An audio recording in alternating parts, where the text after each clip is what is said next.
And the producer of the picture, John Dunning, was very impressed with all of the special effects makeup that I did. In fact, I was never on the set. I had an assistant that was always on the set, and I was locked in the makeup room just doing one grotesque effect after the other. And John was very impressed, and it was John Dunning who went on and produced Shivers. Right. And it was John that contacted me to do the makeup for that picture. Now, your makeup work in Shivers, I guess I should pick up a piece here. We have one. Was basically, how would you describe this piece? He was a parasite creature, this particular one. We made two different sizes. This creature here is the larger variety that we really did not ever use in the film. The one that we ended up using, do we have it here? I don't believe I brought that one. Is a smaller version of this. It's half this size. And all this is really is a clay sculpting that is reproduced in foam rubber. And there is a spring that runs up through the center of it, and we would put a monofilament, an invisible nylon wire cord, a plastic cord, at one end, and then another at the other end. And to do this very inexpensively, we put a little pulley on the baseboard of the wall in the set, and then another pulley at the other end of the wall, at the other end of the room. And the one cord went to the one pulley, the other cord went to the other pulley, and then I would work them. And I held the one cord steady, which was holding the back of the parasite, while I pulled the other forward, and it stretched this. And then by doing that again and again, we actually created the effect of the parasite moving slowly along the floor, and we did exactly the same thing with the parasite in the bathtub with Barbara Steele, and which was very effective. It was. Now that film was released here as They Came From Within. Very low budget Canadian-made film by David Cronenberg, who wrote and directed Rabid, our picture tonight. The story of Rabid is very interesting in that it's very similar. It also deals with a parasite that is transmitted to the victims of Marilyn Chambers in her first non-porno role. Tell me a little bit about your work on Rabid. The Rabid was very interesting because we had a rather limited budget, and it's amazing how you think of things to do when you have a limited budget. Mm-hmm. And what I did was, for this particular effect, we were not able to have Marilyn come down to Hollywood. She was already in Canada when we really would have needed her to do a cast of her armpit area. Right. And so we had one of the students from the makeup center model her arm area so that we could take a cast. And we made an identical reproduction of the girl's armpit, and with it in a lifted position. And then to make the small creature that came from within the armpit. Without giving too much away, of course. Right, okay. Well, this was a rod, a metal rod, and we had a quarter-inch ID, a quarter-inch inside diameter Tygon tubing, a plastic tubing that wrapped around this rod. Then over that we put a skin that was the actual the creature, the parasite creature, the blood-sucking creature.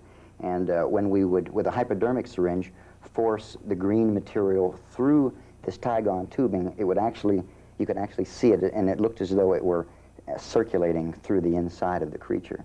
And then we would push it from the other side, from the inside of the armpit mold, and it would, as it would pop its head through, we would inject the green fluid through it. Okay, you've brought a videotape along with you of the process of building a makeup. Yes. In this case, it's a Frankenstein. Could you explain that to us? Can you roll the tape here? So we're going, okay. I'm applying some colored wax here to the nose to build up the wax. In my travels, I've kind of gotten the reputation as being the new Jack Pierce because my work is a combination of the old Jack Pierce construction techniques along with the new modern, more sophisticated prosthetic techniques. And what I'm doing here is I'm utilizing the old Jack Pierce technique of building up the performer's head with a piece of cardboard and creating the sides of the cranium with sculpted cotton. It's actually just large pieces of absorbent cotton that we apply all around the cardboard area. Then all of this is covered with a cloth-like material that is eventually covered with liquid latex. And once the latex solidifies, it produces a skin. What we're doing here is we've constructed the entire head and molded it and gave it dimension where we wanted. And we're in the process now of drying all of the latex. Now, what kind of makeup do you use to cover that? Actually, it's a rubber mask grease product. We manufacture it at the makeup center, and it is it's called screen test makeup, and we manufacture it in a myriad of different colors. And we utilize it not only for monster makeup, but we are manufacturing it also for beauty makeup, and it is available to the public. What you see me applying here is some of the white screen test makeup to highlight various areas to create dimension in the makeup. The lighter areas will reflect more light and bring that area forward, and the darker areas will absorb the light and actually push that area in, so it creates dimension. Mm-hmm.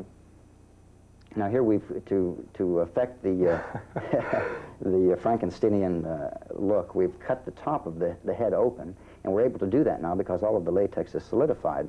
And to create the stitching effects with a carpeting needle, we're taking some very heavy black thread and actually stitching the area that we've cut open, and we're stitching that area shut. Okay, that's really interesting footage, and I'm glad you brought that down. And it makes something come to mind for me. When you see some of these things in person, there's a big difference between that and what we see on film. What comes to mind immediately is in Superman, Superboy's nose is gray on film, and I'm sure it didn't look that way, but it photographs it that way. There are some cases where if the kind of rubber mask grease, and rubber mask grease is the material, a makeup base that must be utilized over rubber pieces. And if you don't utilize just the right shade, if there isn't just enough red in the product, it will be absorbed by the rubber piece and it goes gray. And occasionally some makeup artists will make the mistake, people starting in the business will make the mistake of utilizing the same kind of makeup that you use on normal skin over a rubber piece, and because there's mineral oil in that product, the rubber is immediately attacked by that mineral oil and it discolors. But when we're doing makeup for film, what we have to keep in mind is that the camera it sees in 2 dimensions. And in order to create that 3rd dimension, we have to put the light and shade into the makeup. The darker areas must be much darker in order to create the depth that we need, and then the lighter areas must be much lighter to pull them forward. Let's talk about the process of making a piece like this. Is this the beginning stage? Right. I brought this. This has absolutely nothing to do with the finished sculpture here, the finished rubber piece. This is being done by one of my students at the Makeup Center, and I'm in the process of instructing a sculpting class, as a matter of fact. And this is an ape face that is sculpted in clay onto a positive cast of the actor's face.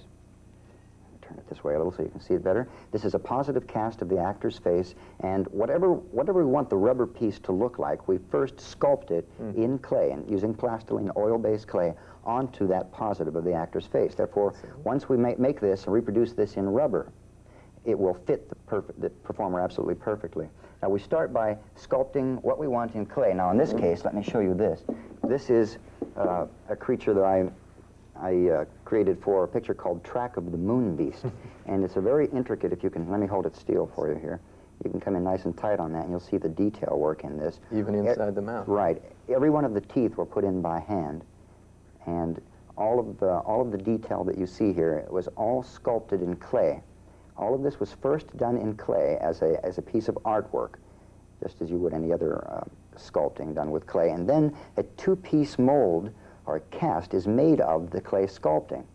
And that is made with a material called Ultracal 30, which is similar to plaster. I see. And once that cast is made and opened, all of the clay sculpting is then removed, and because you have made an actual impression of the clay sculpting, you can take the rubber material, whether it be just regular liquid rubber or foam rubber, and put it into the mold, into the cast, and then this will, the cast will then reproduce exactly what was sculpted in clay.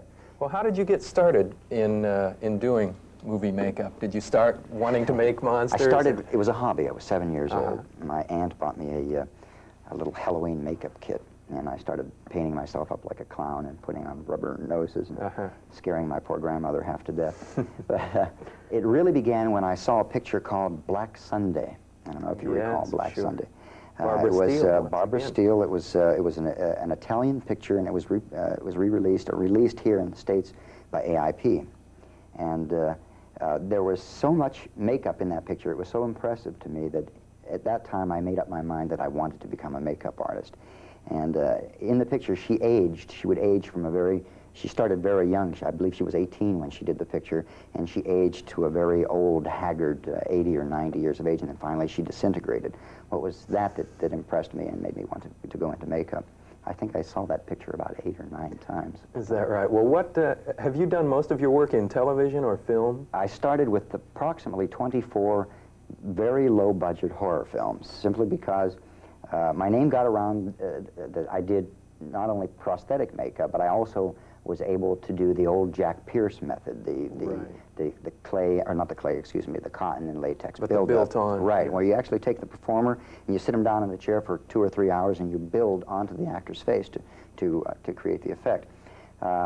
Since those days, I've now managed to put together a blend. My technique is now a blend of not only construction makeup but also prosthetic makeup, so I can give a producer anything that he wants, no matter what the budget is.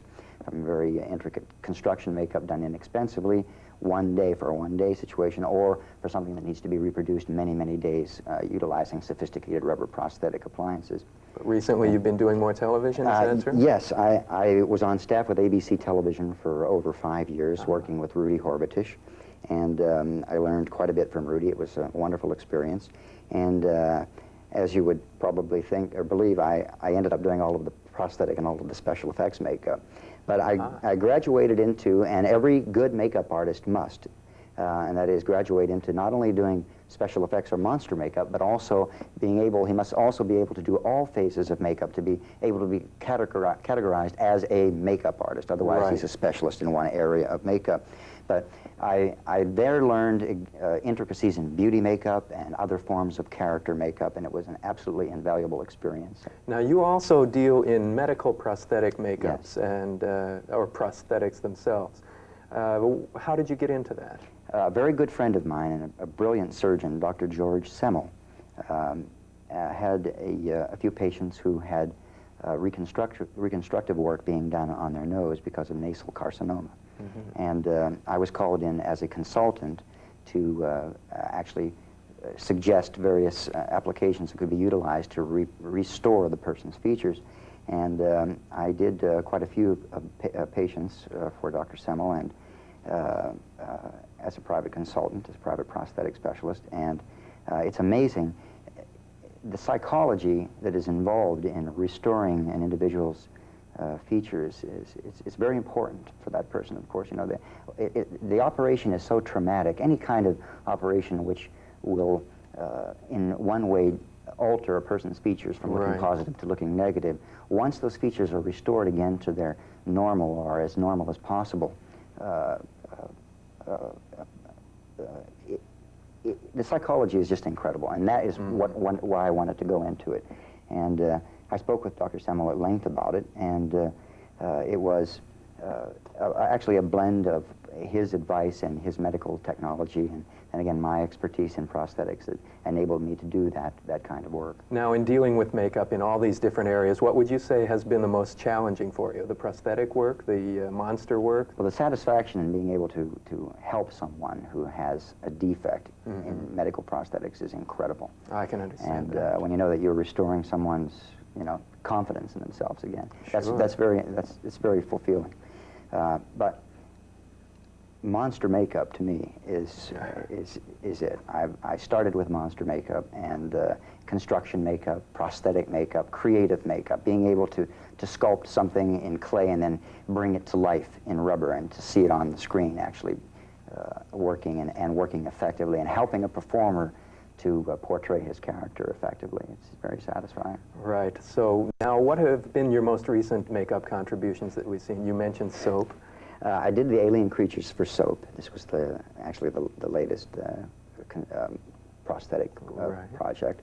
But lately, I haven't really been doing monster makeup or prosthetic makeup. I've been involved quite a bit with beauty makeup. Right now, I'm doing makeup for Carol Burnett, and I've been doing all of her makeup for all of the shows that she's been doing, all of her guest appearances.